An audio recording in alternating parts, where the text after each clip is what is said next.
Okay, good afternoon, everybody. I will call this meeting of SEEC to order. For today's SEEC Public Roundtable, we have the honor of hosting some really wonderful farmers. Thank you so much.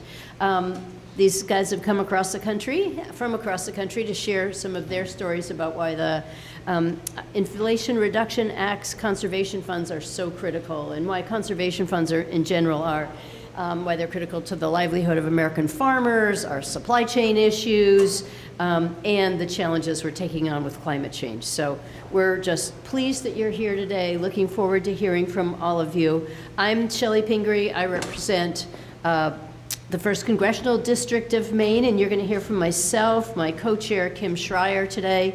We co-chair SEEC's Climate and Ag Task Force.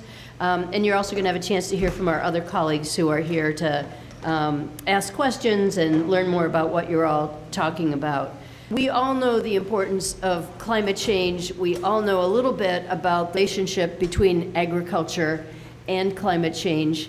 And there's nothing better than hearing firsthand from the people who make their life field and really are dealing with the day-to-day challenges right out there. And I just wanted to give a little quick example that was on my mind. On Monday in Maine, where I represent, we had a visit from Secretary Vilsack, who came to talk to some of our farmers and agricultural related groups, dairy industry, vegetable producers, our forestry people, but really to talk about a significant storm we had experienced December 18th. Now, significant storms have sort of become a weekly conversation, depending on where you are in the country. But that one came on fast, had torrential rains, and excessive flooding, some of the highest flooding that we've seen. So if you were anywhere near a river and you had a small business, or you're at a farm, or you were somewhere where you were exposed to the intense wind of that storm, we saw a farmer who brought in pictures of the literal roof of his barn blown off, and sides taken down, sheds blown over. Anyway, we're assessing the damages from that, and we wanted to have an opportunity to have Secretary Vilsack hear about what the farmers were experiencing and talk to us a little bit about disaster relief. But let's face it, you can't have that conversation without getting into the fact that last year our farmers had an unexpected frost in early April, which killed many of our strawberry and apple blossoms, so wiped out some of them in that way. Then we had some excessive rain that went on forever and interfered with the ability to make hay, and so many of our dairy and livestock farmers didn't even get a sufficient hay crop put up, and then we went into a drought. And then, wouldn't you know, the secretary got on a plane, and Tuesday night, we experienced yet another torrential storm, which provided such a high wind and storm surges, in fact, hurricane force winds, that many of our coastal communities were devastated, washed into the ocean, bait sheds, working waterfronts, everything else. So the fact is, I can't talk about extreme weather anymore because it is actually the weather, and it is what you're all dealing with every day. And the paradox is, we're trying to look for those ways to stop the extreme weathers, to reverse the impact of climate change, and there's no better partner in that than our farmers. Farmers have the ability to use practices that sequester more carbon in the soil. Many of our farmers are also growing trees as well, and we know the importance of trees and forest land to do that. Permanent pasture, the ability to sequester carbon. I mean, our role is really to be partners with all of you, and the best way we do that is through our conservation programs. So many of these conservation programs have been oversubscribed. I've been on the Agriculture Committee on and off for 15 years, been a farmer myself, so I know that 75% of the farmers who apply for programs never even get to the finish line. Some of the application processes have been too hard. We just have an enormous backlog, and that was why it was so important to put the $19.5 billion into the IRA to try to catch up, but try to really emphasize for people then when we're passing the most significant piece of climate change legislation that we've ever done in this country, a huge focus has to be on rural America. How do we support our farmers? And how can we best use that funding so that we're all in this together? Because until we reduce the impacts of climate change, this extreme weather will continue to interfere with your ability to make a living, our ability to have a predictable supply chain with food.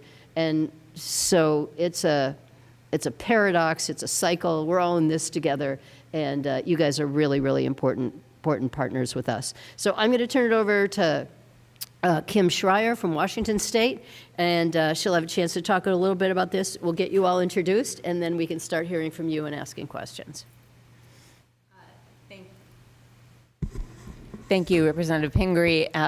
You have a slightly more optimistic outlook than I have about climate change, because I don't know that we'll be able to reverse anything, but being able to limit the advancement and the worsening, I look at as our goals. And so many of these conservation programs I look at as helping you withstand, not only to help with the solution by planting and sequestering and using fewer inputs, but to help you withstand more of this that is to come, along with all the research that we do in my district in Washington State.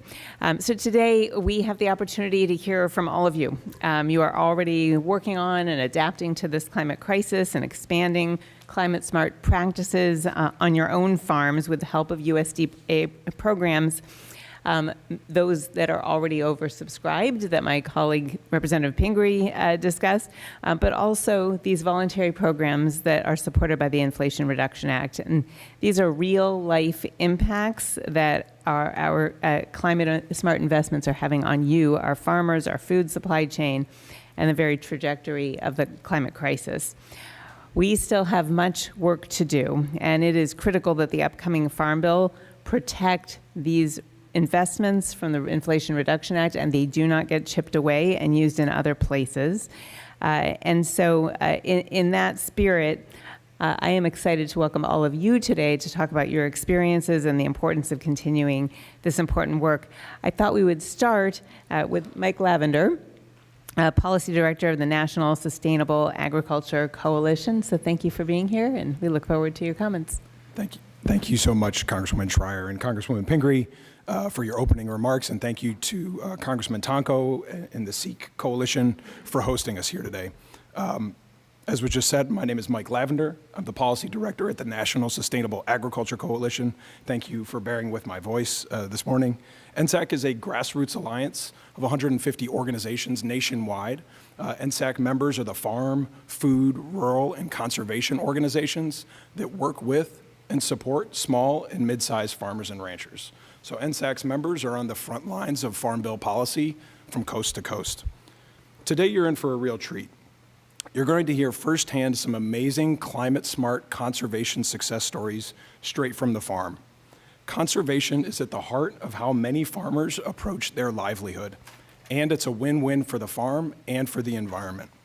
Conservation can bolster bottom lines and support farm productivity while protecting and enhancing natural resources.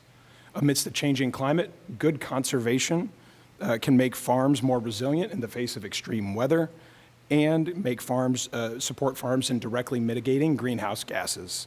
Good conservation can be the difference between success and failure for a farm.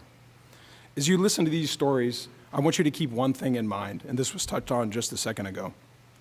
For every one of these success stories you hear, there are 3 farmers who were not given the opportunity to even seize that success for their own operation. That's right. In 2020 and 2022 combined, 3 out of every 4 farmers who applied from red states and blue states alike were turned away from USDA's voluntary conservation programs that help make these success stories even possible in the first place. That was at least until the Inflation Reduction Act was passed in 2022. The IRA, as has been said, invested nearly $20 billion in 4 key conservation programs at USDA, some of which you'll hear about in just a second.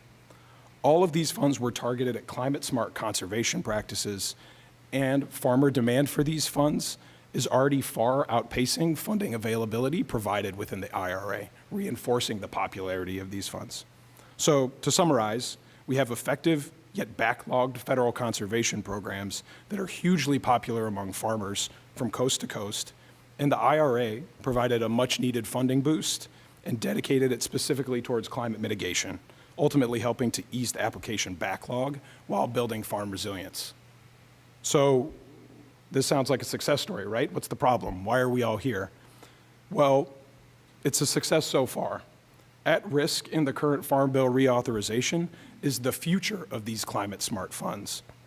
and ultimately the likelihood of future success stories like those you're about to hear.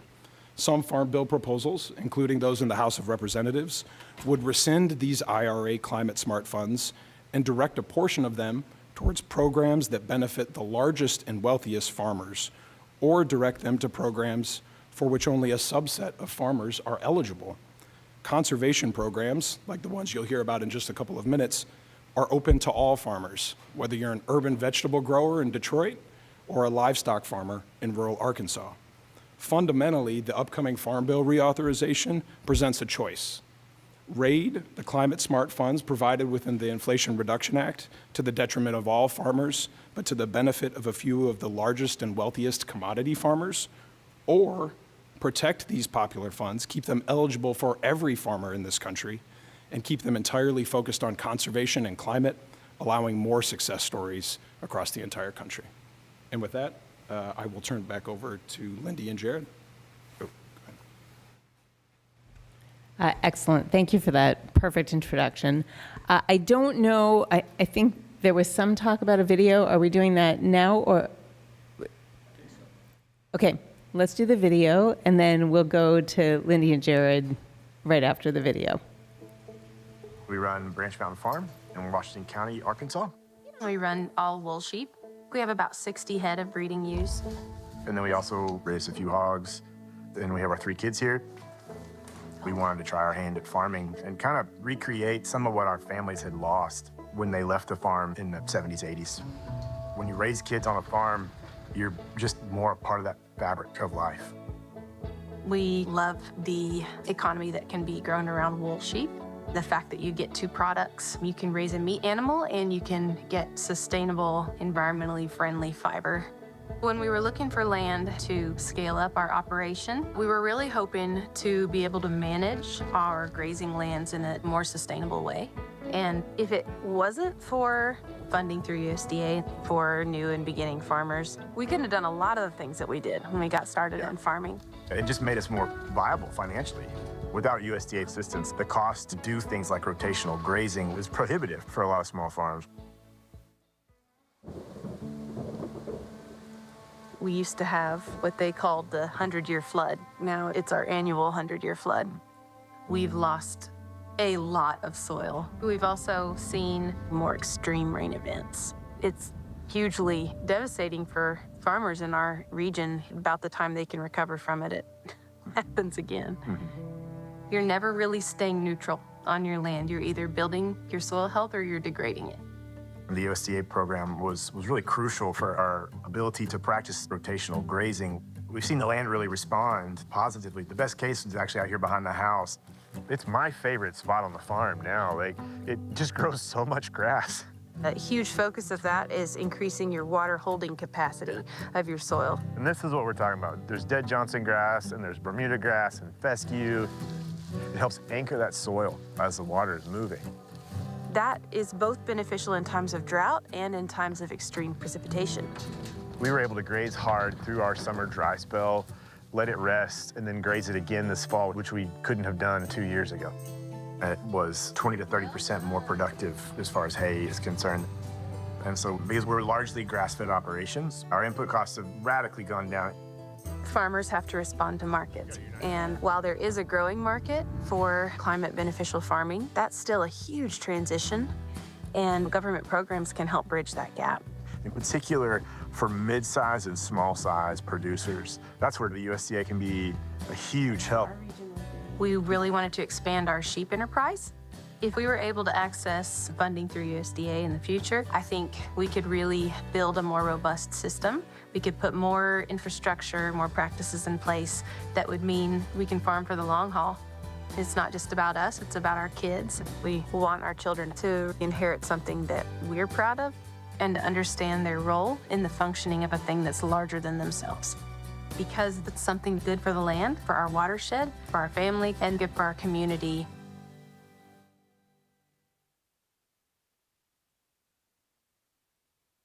Nicely done. Movie stars. That was beautiful, and what a great introduction and explanation of how these programs are helping you. What a beautiful piece of land you live on. And also, I love that you are training or bringing up the next generation of farmers, which we spend a lot of time worrying about, in particular in ranching. So thank you for that. We also have farmers in Washington State on the border with rivers who are experiencing the same thing. And because of the hilly character of our state, I am thinking about one in particular who just has an area where she moves all of her livestock to just this higher area for that period, or has to take them away to higher ground. And it is very scary, and it happens much more frequently. So with that, I'm going to hand it over to the two of you to make additional comments, and then we'll just go through everybody here.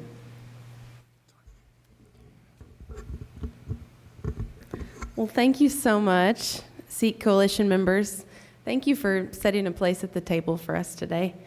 And we just bring our warmest greetings from the Arkansas Ozarks, from our farm, Branch Mountain Farm. My name's Lindy Phillips. I'm a livestock producer, and I'm a professional sheep shearer. And I co-own Branch Mountain Farm with my husband, Jared. In the past, our farm has taken advantage of the USDA's Natural Resources Conservation Service, or NRCS, which I'm sure most of you are familiar with. We've taken advantage of their funding to expand our livestock watering and fencing systems, which opened up new grazing lands for us. We practice adaptive grazing on our farm, or you might have heard it called rotational grazing. That means that we move our sheep flock through a pasture one section at a time using mobile fencing, like what you saw in the video. But that's a sizable infrastructure investment that can also be funded by programs like NRCS's Environmental Quality Incentives Program, or EQIP. The grass is grazed briefly in a rotational grazing system, leaving a good amount of it behind, and it's allowed to rest for a long time before it's grazed again. So season over season, this technique builds soil health and increases soil's capacity to both hold on to water and to sequester carbon.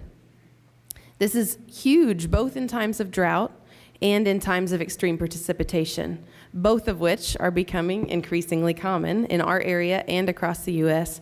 as the climate crisis unfolds. However, implementing these systems comes with a sizable price tag, and there aren't many farmers who can simply absorb that cost. So many farmers across the nation are stuck in an impossible place right now. If they want to stay competitive in their industry, they have to respond to markets. And at present, those markets don't tend to favor climate-friendly farming. Consumers are largely unfamiliar with the real cost of producing quality food in a way that does not exploit and eventually wreck our soils. Our friend and fellow farmer James Rebanks said once, "Intensive farming isn't a moral failing of a farmer. It's a social and economic failure of a society." How one begins to turn that tide is well above my pay grade as a farmer, but I do know that protecting funding programs like NRCS is a great place to start because of the benefits I've seen on our own farm and on other farms in our community. These types of programs open up the space for farmers to decision make based on a different set of metrics with a view to a more sustainable future. Thank y'all so much for your time.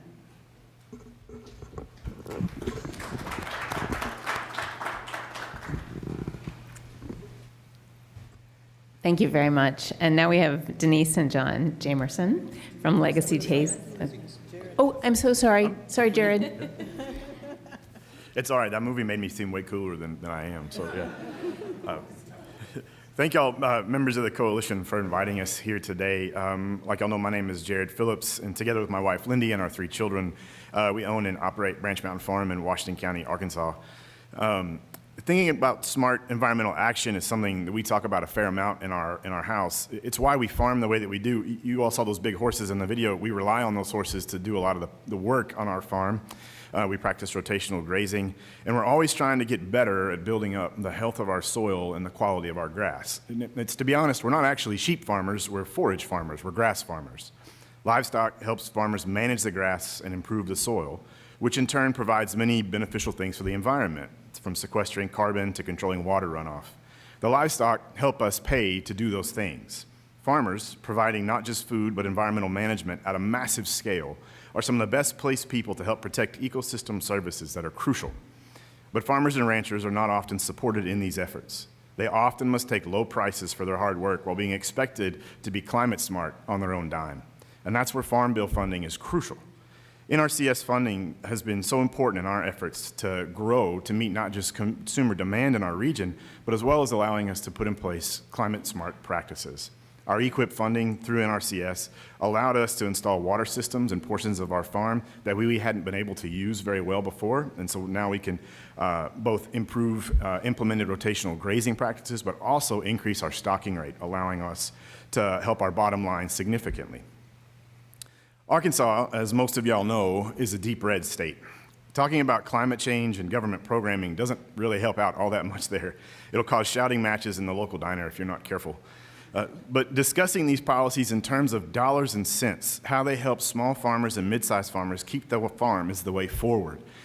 The rotational grazing tools, the mobile fencing, cost about double what permanent fencing materials cost, just to kind of help you all understand. Conservation funding in a place like ours ensures the viability of farms like ours in a time when small and mid-sized farms are closing rapidly. These policies are crucial for communities to start thinking about implementing regenerative practices on farms. But the one thing I would ask is that the process to apply and to be approved and then to see these policies implemented must be streamlined. It's filled with too much red tape, especially for farms that have so very little margin to operate on. If the new Farm Bill, aside from protecting this funding and expanding it, could make the funding more easily accessible, more easily understood, more easily applied for, farms looking to transition to regenerative practices would find this hugely helpful and hugely empowering to take on principles that no farmer wants to do bad things for their farm. They want to do a good job preserving their resources, and this would help us do this. Farmers across the country, I think, would feel supported in their efforts to farm in an ecologically sound manner, producing not just the best food possible, but doing it in the best way possible. And this lets us not just build a healthy farm or a healthy landscape, but it helps us build a healthy and a resilient rural economy. Thank you. Jared, thank you. And thank you for commenting on technical support and ease of application. That's a really big deal that I think we've all heard about in our districts. I will tell you that when Secretary Vilsack talks about this, he says, I know what the USDA looked like when I left, and I know what the USDA looked like when I returned. And they lost so much of that brain power, the FSA staff, the people who would help. And he also recognizes that ease of application. So they're working on it at USDA. Okay, I jumped the gun before. I want to introduce Denise and John Jamerson from Legacy Taste of the Garden in Princeton, Indiana. Welcome. Welcome, everyone. Hallelujah, and thank you all for being here today. We want to thank the members of Congress that are here, as well as SEEC, our host that invited us. We're honored and thankful for this opportunity to be included amongst this distinguished panel of farmers. I am John Jamerson. This is my wife, Denise. We're co-owners, along with my son, DeAnthony Jamerson, of Legacy Taste of the Garden. DeAnthony is home today in the process of delivering the 7th generation of our farm family.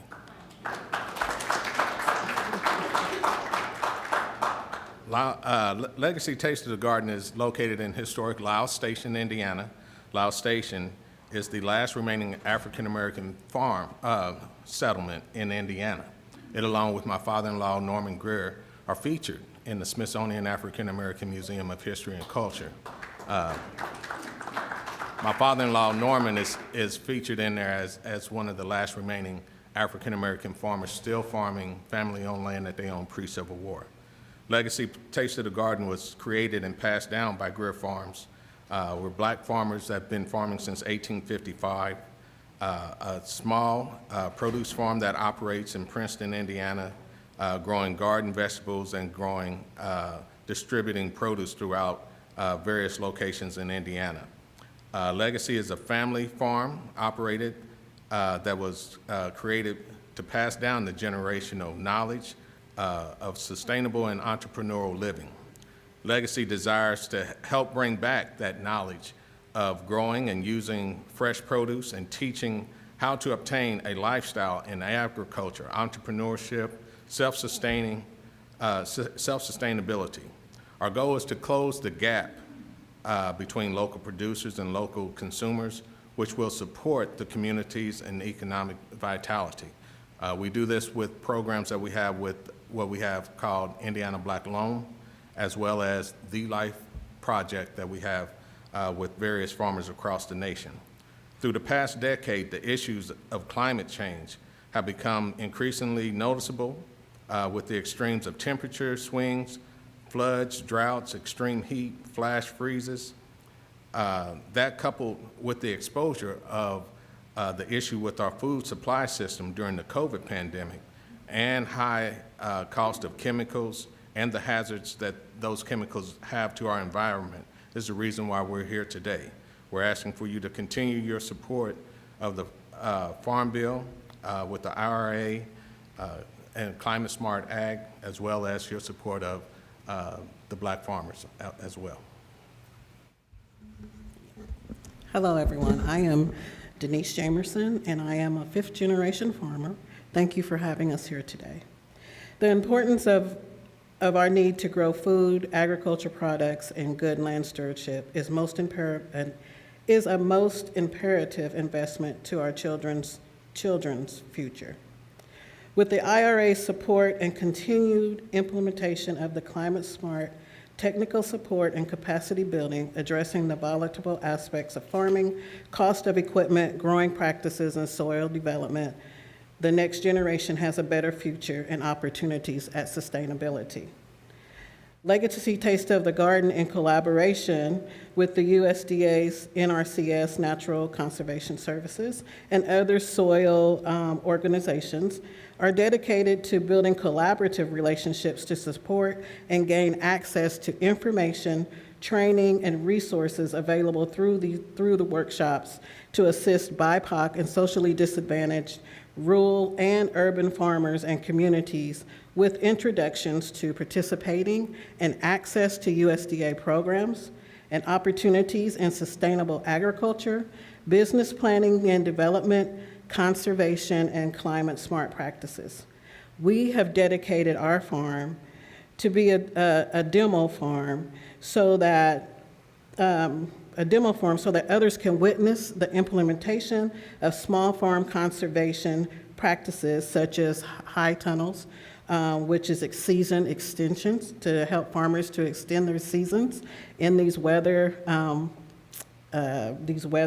events that come and new practices that are coming out with for the urban farmers, like low tunnels that help the farmers to pest control, so that they don't have to use chemicals.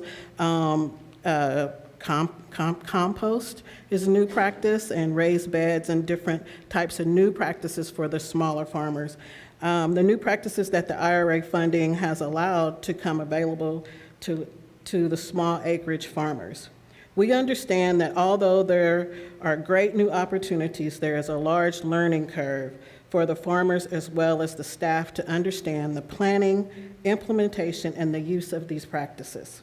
We understand the importance and the need of the next generation of farmers, as well as the current farmers, to understand conservation planning and practices are the future of agriculture. The IRA funding in these programs are critical to the future of agriculture. We know that regardless to whether you believe or know about climate change, conservation is the key to the future in our food system. We understand to destroy and not conserve our land is to destroy our children's future. Thank you.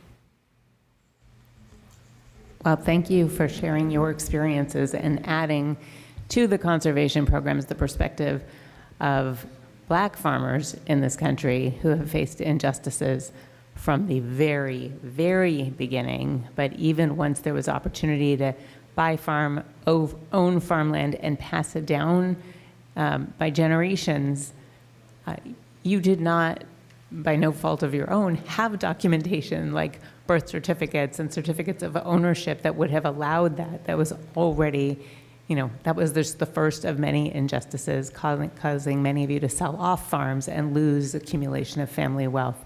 So we are trying to remedy that in the Farm Bill as well. Thank you. Next we have Prior Garnett from Garnett's Red Prairie Farm in Sheridan, Oregon. Representative Salinas' constituent. Indeed. Good afternoon. I'd like to thank the coalition for having us here and for the important work that you're all doing, both in highlighting the IRA and the incremental investments it made in climate-smart agriculture, but also the work you're doing on the upcoming Farm Bill.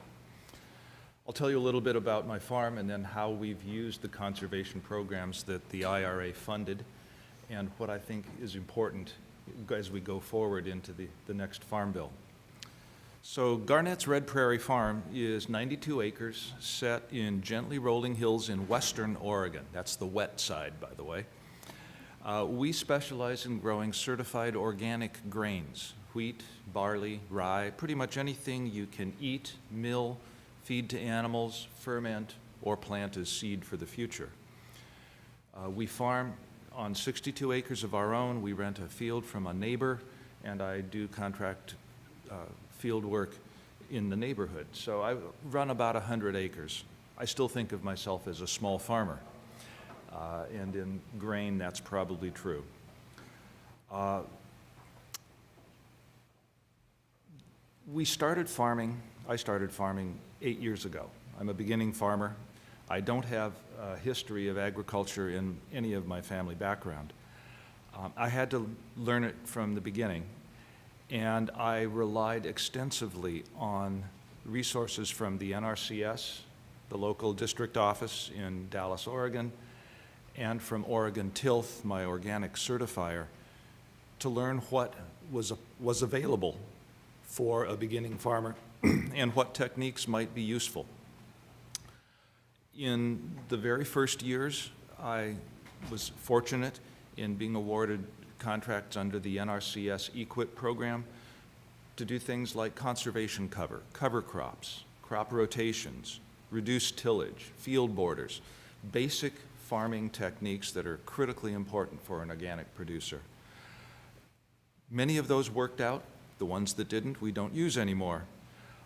My relationship with NRCS deepened in the following years as we put in 3/4 of a mile of hedgerows for the pollinators that are so critical to the pollination of crops. That was a rewarding thing both for the bees and for us. As I said, we're organic. We grow only organic grain, and we operate all of our farm that way. Organic farms and ranches have had conservation and soil health at their core from the beginning, since before those terms became really fashionable. Organic is the original sustainable, regenerative, climate-smart practice in agriculture. We benefited greatly from the NRCS's organic EQIP programs, which provide a focus on organic production. We used those funds to trial some of the practices that I described and to implement the ones that really worked. We've now got reduced tillage in operation, viable crop rotations, cover crops, pollinators, and all of those things have important climate-smart benefits. They keep the soil in place. They build soil health and resilient soil that can handle the droughts or torrential rains that are coming. We're experiencing them already. They can produce food with fewer inputs, and that's critically important as the long supply chains that deliver energy and fertilizers to our producers in the United States become more fragile. And they all enhance our farm's ability to produce high-quality, certified organic grain for the local folks in Oregon. because local food production and shortening those supply chains became front and center for Americans' awareness when we were all shut in during the pandemic and we saw the empty shelves in the grocery store. We have to remember that it's local producers who will obviate the need for imported foods and our dependence on that. So I'm absolutely passionate about feeding folks locally, growing everything that the local people need to eat, not just the vegetables or the grains or the meats, a full diet. The NRCS has been a tremendous partner for me, and as I have worked with them both as a farmer and on my Soil and Water Conservation District Board, I've learned that they need help. The USDA has improved, as Secretary Vilsack has recognized and Representative Schreier mentioned. They can do more. They could do with more staffing, better staff retention. They need better software. And they need to simplify the programs through which they deliver services that provide important investments in the ground. And I'm looking forward to the Farm Bill that we're working on now, delivering those improvements. I'll end my comments there. Thank you very much for your attention.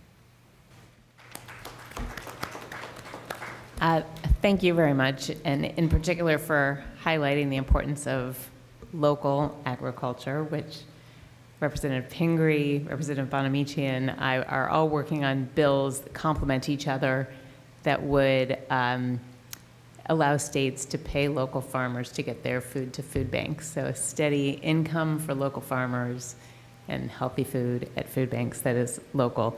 And I also want to point out that you highlighted not just the benefit of organic for our health, but also for the health of the planet. So thank you very much for that. Next is Ariana Taylor Stanley from Here We Are Farm in Trumansburg, New York. Did I say that right? Don't have my glasses on. All right, in Trumansburg, New York. Welcome, and thank you for being here. And I think you may have testified in front of the Ag Committee at some point when I was there. You look very familiar to me. Well, good to see you again. I'm from Washington originally, so it could be that one. Good afternoon, everybody. It's such a pleasure to be here. Thank you so much to our congressional hosts for the opportunity to join this incredible panel of farmers. As Congresswoman Schreier said, my name is Ariana Taylor Stanley, and I co-own and operate Here We Are Farm in Trumansburg, New York, central New York, near Ithaca. We're a small-scale farm on 12 acres, going into our 8th season. We primarily raise vegetables for local markets, including this year a contract with a local food bank funded by our state government. And we also grow some berries, herbs, and a small flock of sheep. So to me, as a farmer and a person, the climate crisis is a really, really big deal. To echo what Congresswoman Pingree said, the science is clear. We have a really short window of time to take historically unprecedented action to prevent catastrophe. We all have a moral obligation to do absolutely everything we can to keep our world livable. That's why we're all here in this room, right? And yet, even as somebody who really deeply believes this, it can be hard to make the right choice in a pinch. Sure, it would be great to plant hundreds of trees on my land to sequester carbon, but which trees? And where should they go? And where do I buy the trees? And while I'm trying to figure all of that out, suddenly the growing season is upon me, and my attention shifts to making sure my vegetable crops get planted on time so that I can get food to my customers, and another season goes by with no trees planted. The immediate economic incentives on the farm just don't always align with making the right decisions for the climate, to echo what Lindy said. And that is, a textbook case for government intervention. What if we had federal programs that incentivized on-farm conservation? Oh yeah, we do. And we're enrolled in the Conservation Stewardship Program, or CSP, which has really shifted the kinds of conservation projects that we're able to focus on. Our CSP contract allowed me to finally actually get around to planting those hundreds of trees and to pay my crew to help with that project. Okay, I'll tell you a little bit about the project. So, a section of our vegetable field had repeatedly flooded due to, unusually heavy rains. And that was killing the crops in that area of the field. So we designed a system of swales and berms that help manage water on the uphill portion of that field. And we installed those between the rotationally grazed paddocks where our sheep graze. And then we planted a couple hundred fruit, nut, and fodder trees on the berms. CSP turned my tree planting dreams into a real priority that actually happened. There are so many farmers looking for more support to be able to do projects like this. And part of the issue is unequal access. The year I applied for CSP, the number of farmers of color in the state of New York enrolled in CSP was 0. We need more resources to correct for the long history of racial harm our system of agriculture is built on. For example, for programs like the work that the Jamersons are doing. But we also just need more resources, period. Like Mike said, CSP is super oversubscribed. Only 1 in 4 farmers who apply receive contracts. There is huge opportunity to continue to fund and expand these programs and lots of appetite for them. And farmers are clear on the need for government action on climate change. Last March, the Farmers for Climate Action Rally for Resilience brought over 500 farmers from, as far as I know, at least 40 states and 2 US territories here to DC to call on lawmakers to rise to the occasion and address this crisis. And here are a few of us again. The Inflation Reduction Act made a historic investment in these programs, among many others, which means more farmers will, like me, get to work their dreams of better practices into realities. I'm so glad we're taking the time today to celebrate that huge win. And a one-time infusion like that, as Mike said, is not enough. So I want to close by urging all of you to keep fighting hard for more transformative historical investments in conservation programs in the next Farm Bill. Please stay strong to support this simple, old-fashioned, but powerful tool that helps us steward and safeguard our land and our future.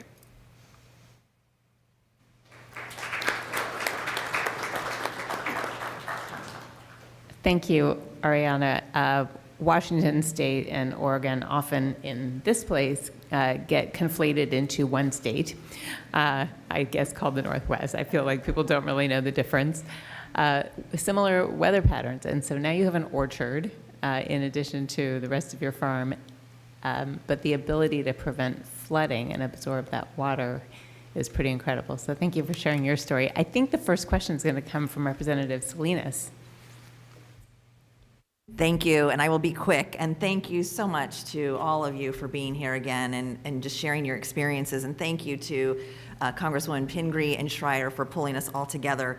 I can be really quick. I am leading a Soil Care Act to expand training for NRCS staff and technical service providers so they can better support farmers implementing healthy and resilient soil management. And so, Mr. Garnett, to your experience, how else can we work to improve operations, and any of you can also answer this, at NRCS and make sure that these incredible programs are implemented efficiently and we actually get the most bang out of our buck? And then how do we expand it so that we're not seeing fist fights at the diner and we can actually maybe talk to each other? Thank you, Representative Salinas. I'll be brief. I think the NRCS could benefit from 3 things. They all start with S: staffing, software, simplification. It's all well and good to put lots of money into program funding, but if you don't have the experienced, capable people on the staff to actually review the applications, inspect the installations, and authorize the payments, the money simply won't get to where it needs to go. The NRCS needs help in retaining its best people and in attracting new, young staff that can expand the programs. Software, the tools that the NRCS has to use can be improved. The longer it takes to get an application typed into a system, the fewer applications you can process in a year, and that's the bottleneck. Simplification. There are honestly too many different programs and funding sources to get the essential changes made. We need to focus on desired outcomes, not on which program the funds flow through. If we could focus on using, for example, EQIP to address resource concerns, if we could focus on using CSP to protect marginal lands, we would benefit, and I think it would make it easier to get those funds delivered and get the programs implemented. Thank you. If I can add one thing, and again, I think about the context of Arkansas, talking about climate and ecologically smart programs isn't always the best approach. It's not that people don't believe it, it's that it's become so difficult to have that conversation. And so in our experience, really hitting that, this saves us money and makes us money. This brings my costs down, and it helps me become more profitable. And as the margins get harder and harder, especially in the livestock community, that is crucial, I think. And so when the NRCS, and I say this in addition to everything that Pryor was saying, all of those things are true.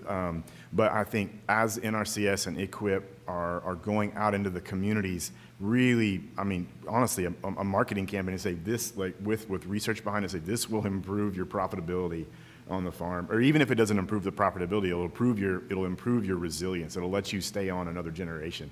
And sometimes that's the best we can hope for, and so that's what I would say.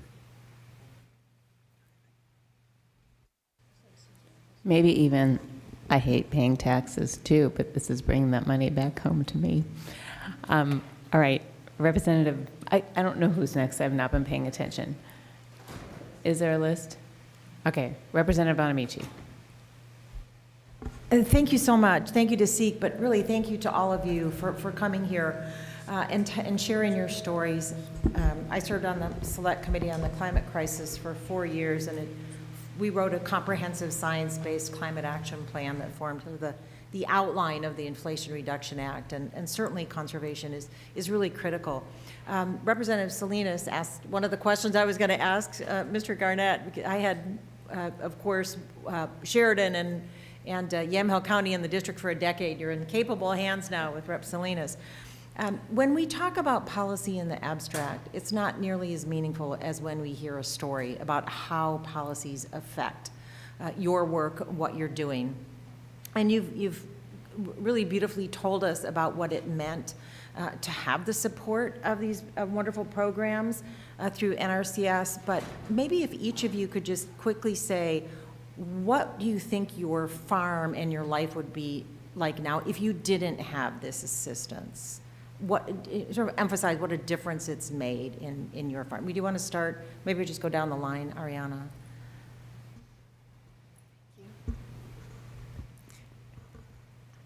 I don't think I would have, finished the planting that I spoke about. I think that, that the ability to budget that into the time that my crew spent to get out there and plant trees wouldn't have been feasible. It wouldn't have penciled out to do that instead of weeding a row of carrots or whatever.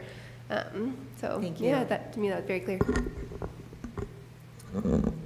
Without the NRCS EQIP funding that allowed us to trial some of the field practices or to put in the hedgerows, our farm would be a very different place. Instead of a farm that offers a diversity of habitat and food production, it would be probably monocropped growing grass seed to put into soccer stadiums around the world.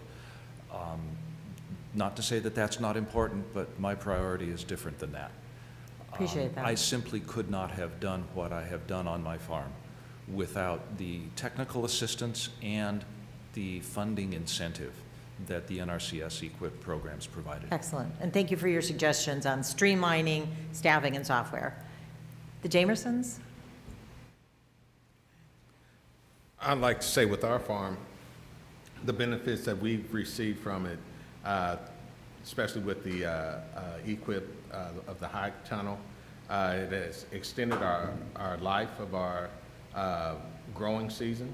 We're able to start earlier. We're able to last longer in it.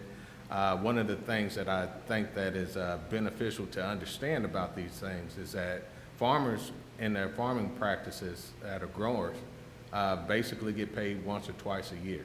And so with these programs and stuff, it is beneficial for us to have that support because we can't really afford to take a chance on something that is going to change our outcome in the end. Thank you. Very helpful. That's the dollars and cents we were hearing about. I would say that if we wasn't involved in the EQIP programs, I don't know if we would have grown, being able to upscale like we have. Because not having the high tunnels or being able to create different grow practices, it really takes away from production. So new opportunities in it. Opportunities, exactly. And also, we wouldn't be in a space where we can help other farmers to understand the process, because a lot of times they hear about the programs, but they don't realize the help that they need to implement the program and to use the program. That's really meaningful. Thank you. And the Phillips? We'll probably have different answers. I don't know. I think for us, it's let us scale up our production to kind of meet our consumer demand in a way that we couldn't have otherwise. We could have scaled up, but it would not have been done in as ecologically responsible manner, which was important for us. And this gave us, like Ariana was talking about, it gave us the ability to help defray those costs and get technical assistance to put those things together. Yeah. Great, that's helpful. Yeah, I'd just like to add, just on a more micro level, thinking about walking through our farm now after several years of this kind of different way of grazing, that it feels like something is waking up on our land. We've only owned this particular farm for 5 years, and in the past it was just cut for hay and continuously grazed. And I don't know if you've ever been in a continuously grazed pasture versus a rotationally grazed pasture with lots of rest. Continuously grazed pasture is kind of barren and sad. There's a lot of soil visible. There's not much forage diversity. And in a rotationally grazed system where it's given lots of rest, it's like there's something totally different at work there. There's this diversity of forages. There's so much insect life and bird life. And it just feels like that vitality is then also reflected in our animals. There's just kind of a totally different energy to the ecosystem on our farm. That's great. Thank you so much. And your movie did such a great job of that. If I could just add something very, very briefly. They were each speaking about their own experiences. There's also negative impacts or a loss in the communities in which these folks live. For example, a CSP contract can reduce runoff into nearby streams and waterways, reducing costs to treat contaminated water for the local communities. So there's benefits on farm, but benefits for entire communities that we need to keep in mind. Thank you. That was really helpful. Thank you, everyone. I promised Representative Tonko we would make time. Go right ahead. Yeah, I have to run off to a number of meetings, but let me thank you all for really a great contribution to the work that we do here. We don't do enough storytelling. We talk programs and ledgers, but hearing those stories, those anecdotal evidences are so important so that we can incorporate them in our advocacy on your behalf, so thank you. And it was great to have a left-hander on the panel, too. We're taking over, yeah. To the Jamesons, I'd just like to hear more about the demo aspect of your farm and maybe just share an experience with some other farmers that you've had and how that has inspired them to maybe utilize these programs. Okay. The demo farm that we're doing is a new project that we are starting, and we already have the program and everything set up to begin this year. But one of the things that I will state that was a benefit of us doing this is, as was spoken before, there's a high turnover in the NRCS and with a lot of the USDA agents that are out there. Our concept when we were told about alley cropping, me being from a city, my concept was different than hers. Hers was different from the local rep. But when the lady who came down to show us how this process would work for it, everyone had an opportunity to understand exactly how this worked. And so by us having this demo farm, it not only helps the farmers that will be coming along to see how these practices actually works together, but with the high turnover of people in the NRCS and different USDA agencies, they can also pass down that knowledge to the next person who's coming along, and they can see how that progress works also. Thank you.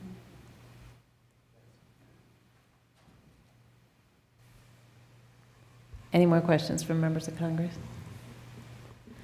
I will conclude, given the time, if that clock is correct, by just thanking all of you. This has really been incredible.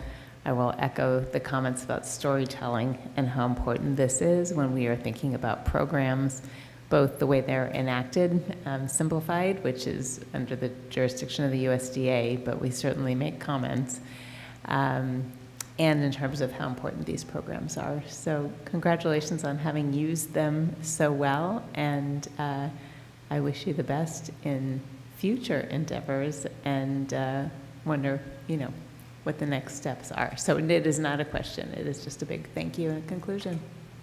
Thank you. Thank you.